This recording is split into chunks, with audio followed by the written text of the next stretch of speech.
There is no such thing as safe sex if it's not sex within the context of marriage.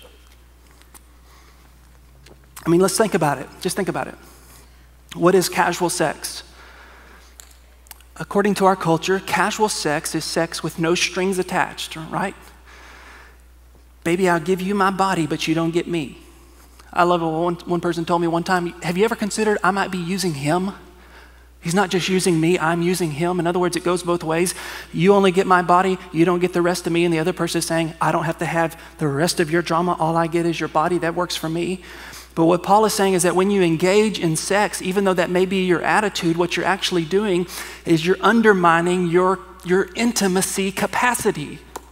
That sex was designed to stretch it out and make it stronger, but every time you engage in sexual behavior without the context of God's design for sexuality, your intimacy capacity gets smaller and smaller and smaller. And you go in with this closed offness with sex, and what happens is your heart gets a little bit harder and a little bit harder and a little bit harder and a little less impenetrable and a little less impenetrable until sooner or later you get old enough, you decide, I do want to get married, I do want to give myself to another person, but you have gotten so used to engaging in sexuality while closing yourself off that you don't even know how to give yourself to another person.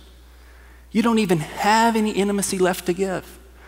And then you get married, and then your sex life and your marriage totally, it's not any good. And you wonder, you say, what's wrong with my husband? He just doesn't work for me.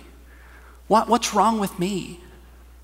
And the problem isn't your husband not being able to awaken intimacy in you. The problem's really not even you.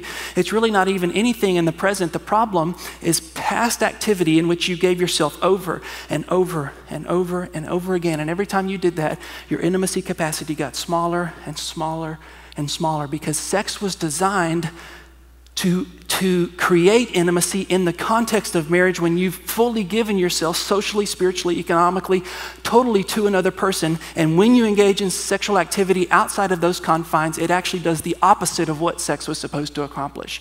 It was supposed to open you up. When you do it outside the context of marriage, it actually closes you off. It was supposed to make you vulnerable. When you do it outside the context of marriage, it makes you impenetrable. And you do it enough times, eventually, you damage your ability to meaningfully give yourself to another person.